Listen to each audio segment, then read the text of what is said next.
Meron din namang pagkakataon ng isang elected official, kahit galing sa traditional political family, yung tinatawag natin na trapo, ay nagkakaroon ng pagbabago ng loob at gumagawa ng paraan para maayos ang kalagayan ng mahihirap. Ganito ang nangyari sa Naga City.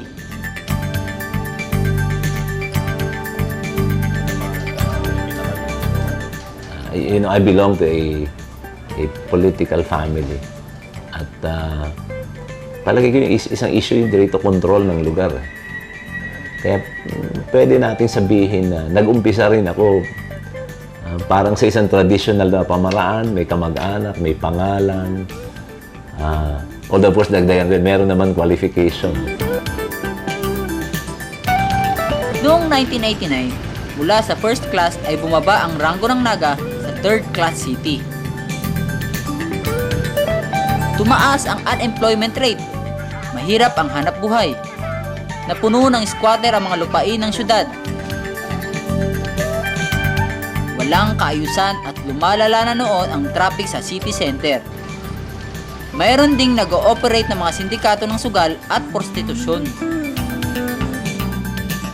Inisa-isang lutasin ng administrasyon ni Mayor Jesse Robredo ang mga problema ng Naga City.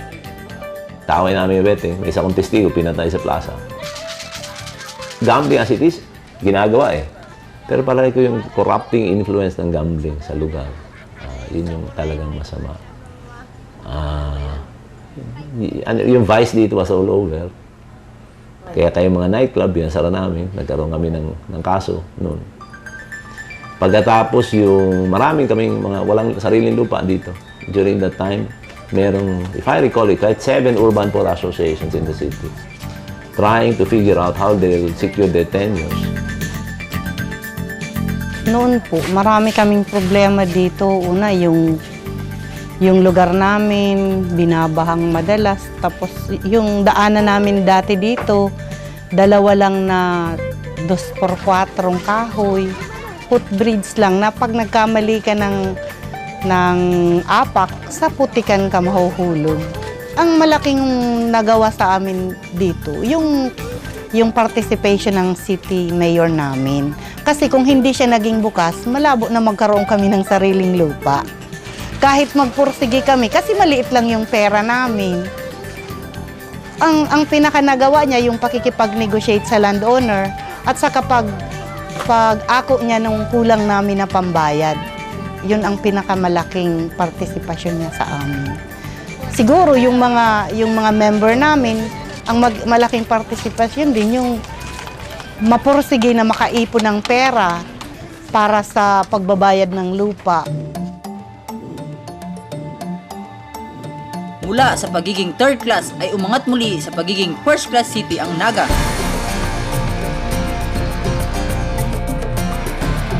Sa taong 2000, nagkamit si Mayor Jesse Robredo ng Ramon Magsaysay Award for Government Service for utilizing citizen empowerment through the distinctive ordinance creating a People's Council. Ito ay isang organisasyon na kumpuesto ng iba't ibang organisasyon galing sa People's Organization, non-government organization. Kasama na rin yung mga business sector, transport sector. Lahat ng sektor na yun ay nagkasama-sama na, kaya siya ay isa ng Naga City People's Council sa ngayon. Ang isang check and balance mechanism sa amin, yun na yung People's Council. So in 1995, we passed a local law formalizing, institutionalizing their participation in the affairs of City Hall. At saka nakita naman ho sa city na pag kinukonsulta mo yung tao kung ano talaga ang kanilang pangangailangan, mas pinapakinabangan yung pondo ng bayan. Kasi nga, kung mga local government lang ang magpaplano, hindi kasama yung mga mamamayan,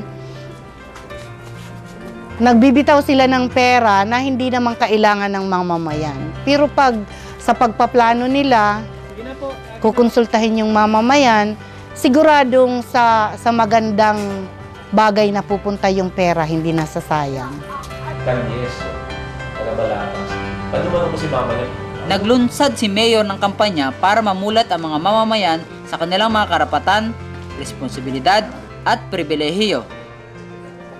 Ito ang People Empowerment Program. Nakadetalye sa Naga City Citizens Charter ang mga serbisyo para sa mamamayan. Ito ang nagsisilbing gabay kung paano mapapakinabangan ng tao ang mga naturang serbisyo at kung sino sa City Hall ang lalapitan para makamit ang serbisyo. Kaya nga pag-eleksyon, walang kalaban si Mayor Robredo. Na-re-elect siya noong 1995 at muli na naman siyang ibinoto nitong 2004. Maraming beses sinubukan mamili ng boto. Ba't hindi siya nagtatagumpay? Kasi, ang tingin namin, marami ritong taong hindi mabibili.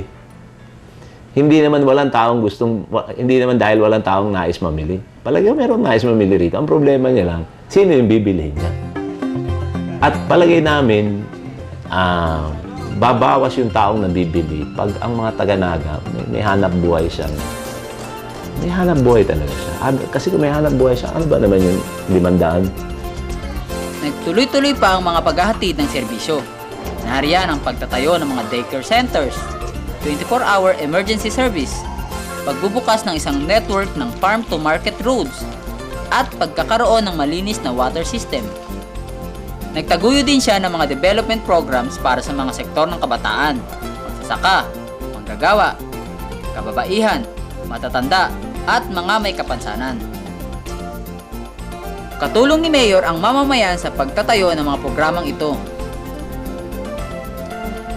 Kapag election time, sabi nila ay nagsusulputan ng mga basketball court at waiting shed na may pangalan ng kandidato. Tapos, kapag na-elect na si Mayor, Governor, Congressman o si Senator, hindi na maramdaman ng tao ang mga serbisyong dapat ay galing sa kaban ng bayan at sa pork barrel, ang tinaguriang ngayong Priority Development Assistance Fund o PDAP.